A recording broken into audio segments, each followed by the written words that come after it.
Hello students. Today we will continue for 5th sem electrical diploma students and the subject is UEET.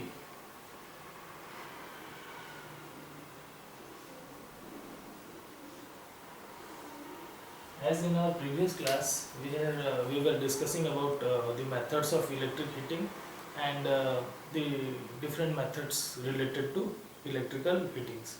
Now today we will discuss about your induction heating.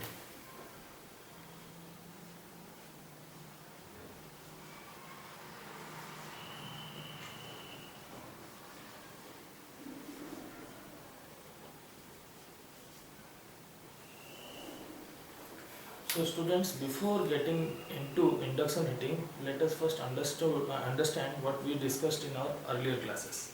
In our last class, we have discussed about your direct arc heating, indirect arc heating, the methods, and we have also discussed about their applications. So today we will understand about induction heating. So in this method of heating, the working principles and how they are utilized in the industries we will understand. So to understand them properly, let us first make a diagram so that we can understand it properly.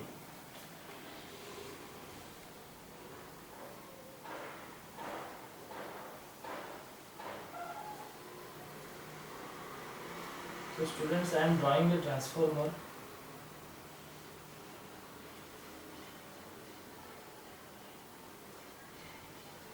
and I will show you only its one winding.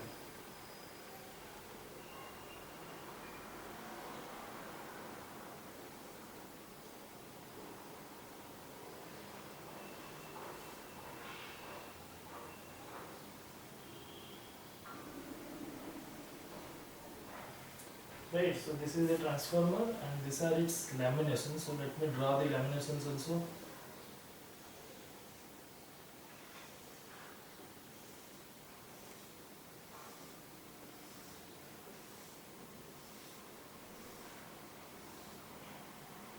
And this way also they will have some laminations.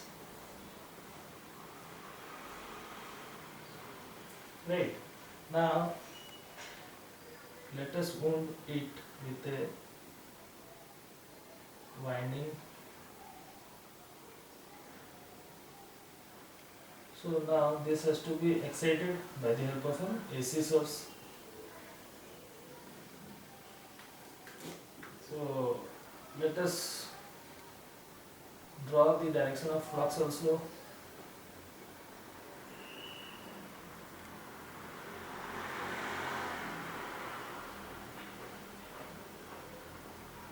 So there will be a flux, and what will be the direction of the flux? It will be decided by your coiling direction. Suppose at any instant this one is positive and this one is negative. Suppose at any instant I am talking about, because it is an AC supply, it can't be positive every time. It will be changing its magnitude as well as its direction. So for this moment, let us assume that this one is positive and this one is negative.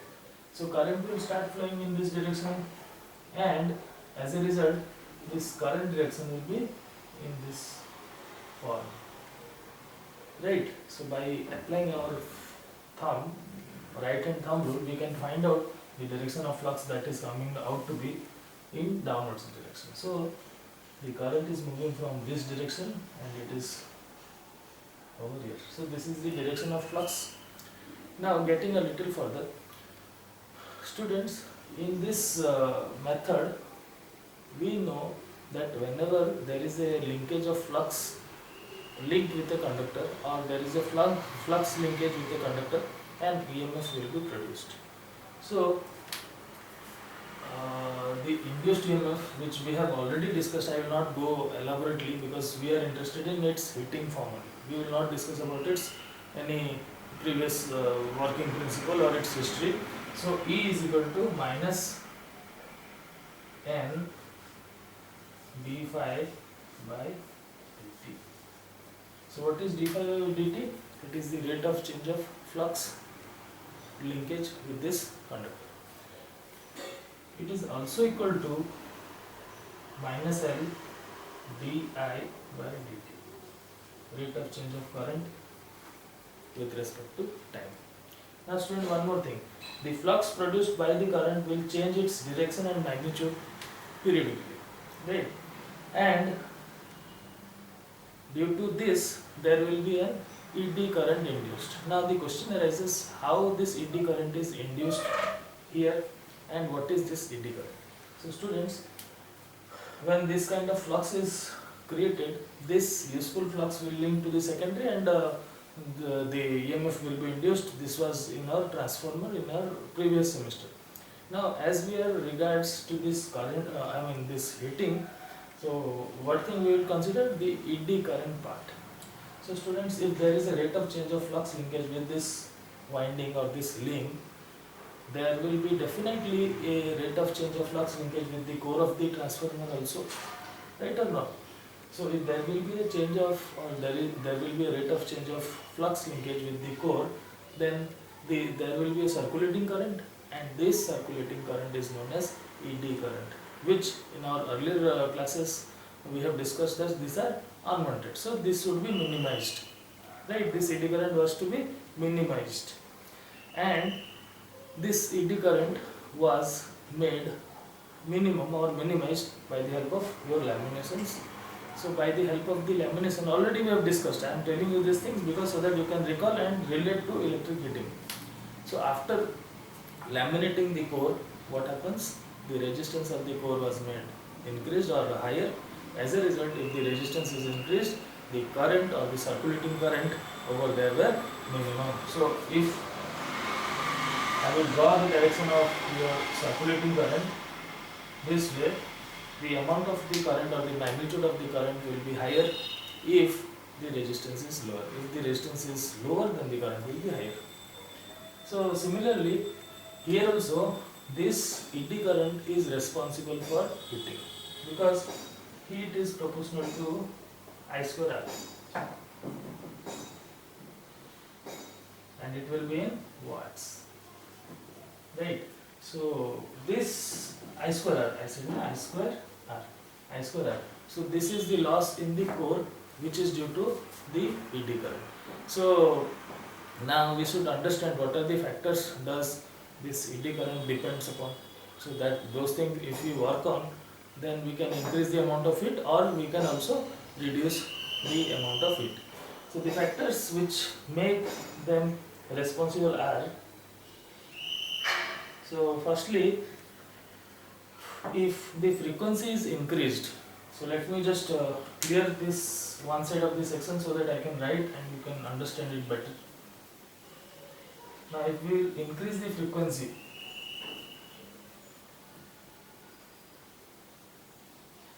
what will happen, we'll see, right?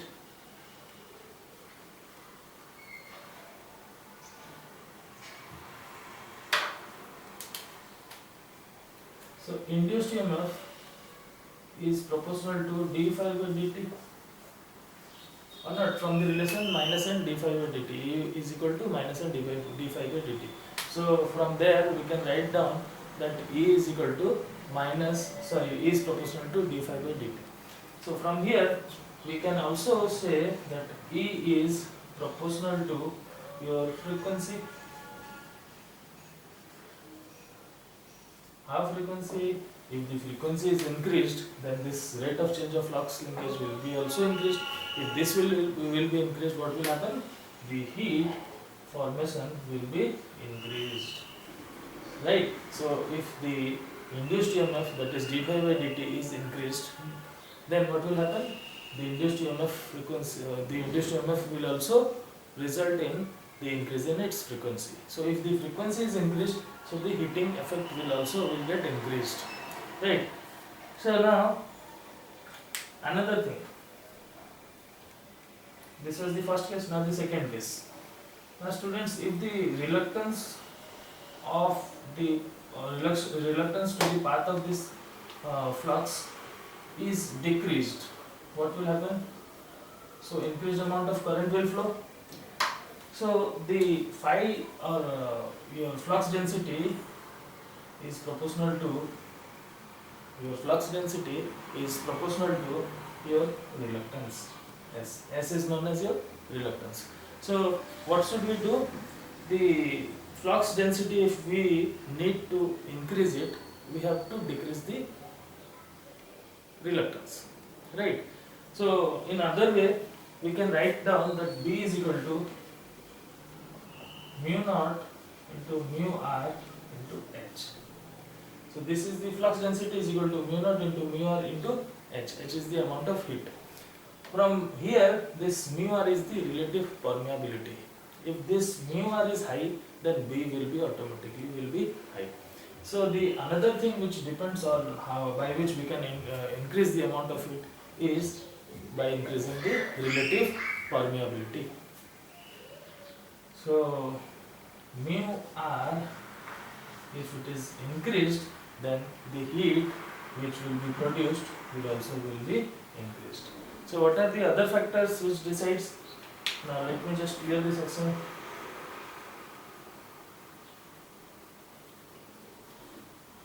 Now students, N, what is N? N is the number of turns, this number of turns. If the number of turns will be increased, what will happen? The flux density will increase or not. So the next point will be the turn. Greater the number of turn, that is N, greater will be its flux density, greater will be flux density, and if flux density is greater, what will happen? Therefore H will be higher.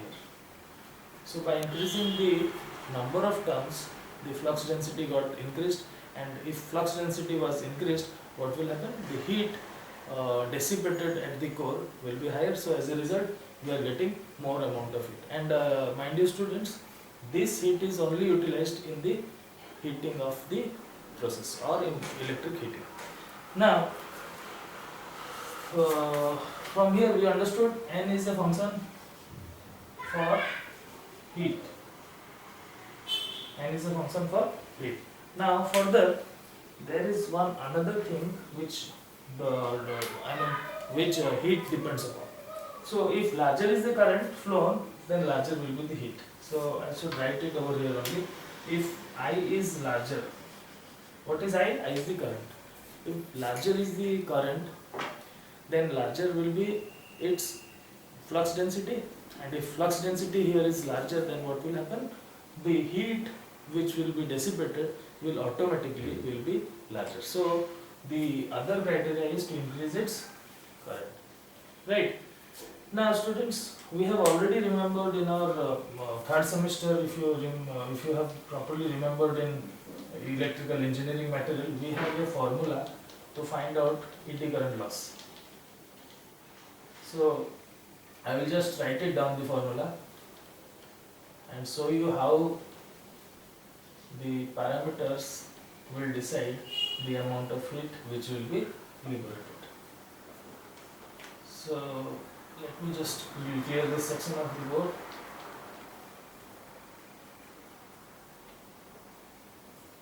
Now students, WE is equal to K B max square F square T square V square. Yes, and it will be in watts. So you try to remember this formula, it will give you in watts. So this is the formula for eddy current losses. Now coming to your hysteresis losses.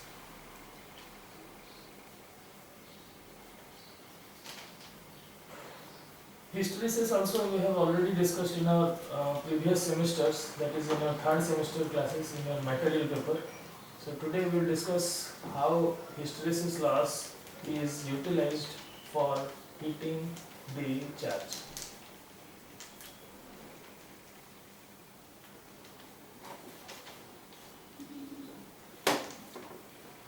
Let it be there. So now we will understand about hysteresis. So now before going to hysteresis, let us just remind the hysteresis loop. So I am drawing a diagram for hysteresis loop.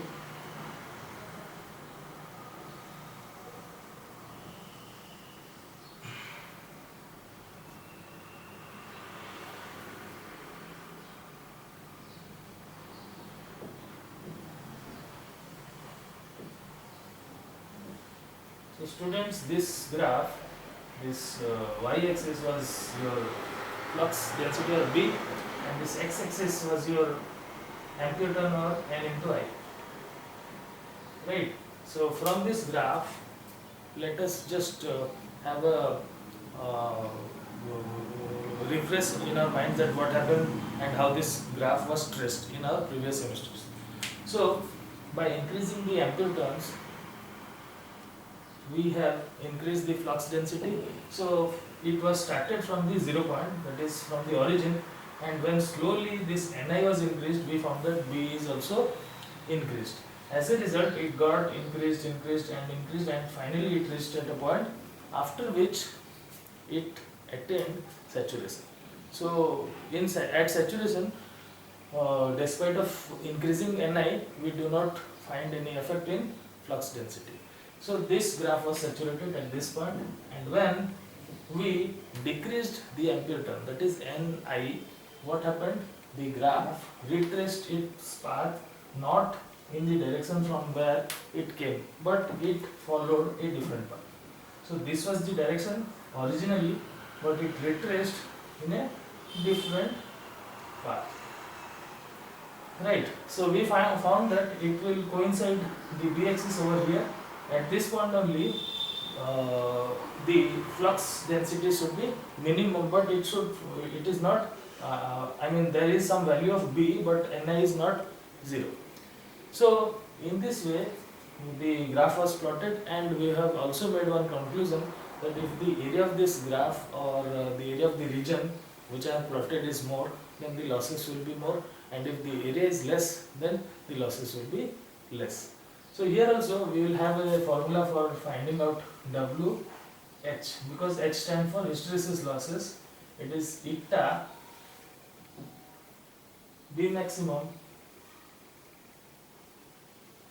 to the power 1.6 F into V, that is in volts, watts, that is in watts. So students, this is the formula to find out the hysteresis losses, and this hysteresis losses is utilized in your heating the mediums, which we will discuss in our induction heating part. Now, before going to this hysteresis losses, let us first understand what is this hysteresis losses. So let me make you understand with the help of a example. Suppose there is a magnetic material, and I will first magnetize it, and then I will demagnetize it. Then what I will do? Again I will remagnetize it, and then again I will demagnetize it. So if this process is continued for a longer period of time, then there will be a residual magnetism, which is a loss. And this loss can be studied carefully with the help of this diagram of hysteresis loop, what it is called.